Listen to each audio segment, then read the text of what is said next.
continuación explicaremos las diferencias entre el conocimiento común y el conocimiento científico. El conocimiento común se caracteriza por ser un conocimiento que se adquiere al azar, que no necesariamente tiene que ser un conocimiento que sea verdadero. Estos conocimientos se obtienen de forma directa o indirecta. Comúnmente, el conocimiento indirecto es la mejor forma de tener estos conocimientos, ya sea desde otros sujetos o desde instrumentos que permiten ampliar nuestra visión de perspectiva. Y también el conocimiento común se obtiene por la interacción con el medio a través de su experiencia y la interacción social. El conocimiento científico es un saber crítico, fundamentado, verificable, sistemático, unificado, ordenado, universal, racional, previsorio y que predice hechos por medio de las leyes. Es crítico porque trata de distinguir lo verdadero de lo falso. Se distingue por justificar sus conocimientos, por dar pruebas de la verdad y por esta razón es fundamentado. Se fundamenta a través de los métodos de investigación y prueba. La investigación científica no es errática, sino planeada.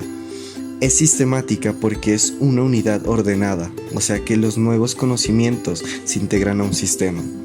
Su sistema es ordenado, ya que todas las ideas científicas están conectadas entre sí. Es un saber unificado, porque no busca un conocimiento singular y concreto, sino general y abstracto. Es universal porque es válido para todas las personas, y es racional porque la ciencia conoce las cosas por el uso de la razón.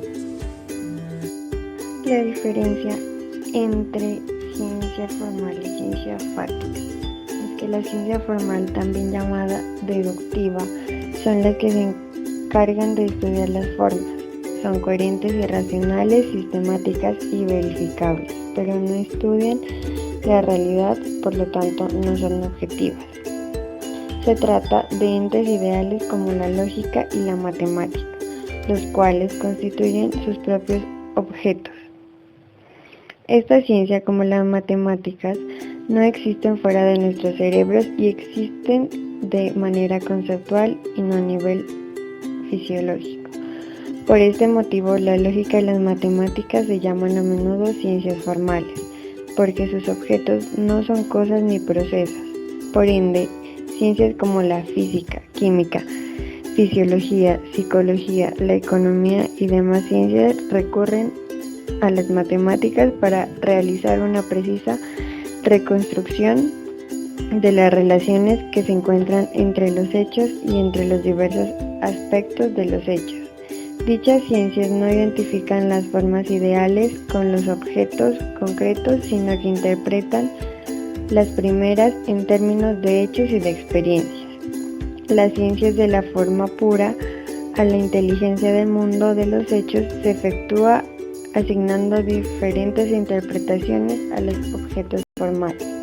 Las ciencias formales jamás entran en conflicto con la realidad. Se centran en la lógica para demostrar rigurosamente sus teoremas. En las ciencias fáticas, por su parte, no se emplean símbolos vacíos, sino símbolos interpretados. La racionalidad y coherencia con un sistema de ideas aceptado previamente es necesaria, pero no suficiente para los enunciados fácticos. Además de ello, se exigen que los enunciados sean verificables en la experiencia. Únicamente después que haya pasado las pruebas de verificación empírica podrán considerarse que un enunciado es adecuado a su objeto, o sea, es verdadero. Para esto se requieren datos empíricos y en última instancia solo la experiencia puede decirnos si una hipótesis relativa es adecuada o no. La experiencia no nos garantiza que una hipótesis sea la única verdadera, solo nos dirá que es probablemente adecuada. Las ciencias fácticas verifican la hipótesis, mientras que las ciencias formales demuestran o prueban. La demostración es completa y final. La verificación es incompleta y por eso temporaria. Las diferencias de método, tipo de enunciados y referentes que separan las ciencias fácticas de las formales impiden que se las examine conjuntamente más allá de cierto punto. El procedimiento del método científico tiene diferentes fases. Para explicar el método científico en una explicación filosófica se toma en cuenta este proceso: la enunciación de hipótesis que pase a los diferentes niveles. A. El lógico. El lógico se interesa por la inferencia plausible como conexión inversa no deductiva entre proposiciones singulares y generales. B. El psicológico. El psicológico investigará la etapa de la iluminación o relámpago en el proceso de resolución de los problemas con la síntesis de elementos anteriormente planteadas. C. El sociológico. Este aspecto determina la estructura social, favorece ciertas hipótesis y desfavorece a otros. En el método científico probatorio, el metodólogo no se preocupará por la génesis de la hipótesis, sino del planteo y la comprobación de esta. Para realizar el surgimiento de la hipótesis, se lleva a cabo y se tiene en cuenta el siguiente procedimiento. A. Se plantean los problemas científicos. B. Se ponen a prueba la hipótesis científica. Nosotros consideramos que la ciencia es una aproximación constante de la realidad, como lo es el arte. La belleza de la ciencia, como la del arte, es que no llegamos nunca a captar esa realidad, pero podemos acercarnos a ella y esto lo hacemos mediante técnicas distintas según el objeto de estudio. Por el contrario, el dogma es cerrado. Una vez enunciado, ya no hay más que hacer, ya no hay más que investigar, no hay más que aprender y, como hemos explicado anteriormente, la ciencia es un conocimiento infinito, sin ningún tipo de limitaciones. En la ciencia no hay verdades establecidas. Por este motivo, consideramos que la ciencia es un arte y una técnica, más no un dogma. Componentes del método científico. Primero, el método científico es fáctico.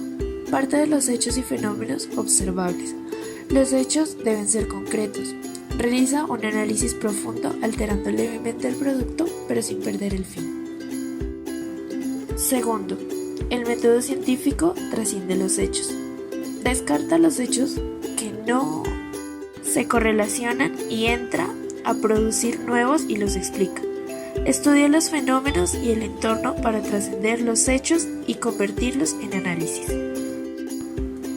Tercero, el método científico es especializado. Arroja como resultados diferentes áreas. Encuentra la diversidad en la unidad. No difiere del método, no pierde la objetividad de lo empírico. El método científico es comunicable. Debe ser conocida, no es privada. Requiere un emisor.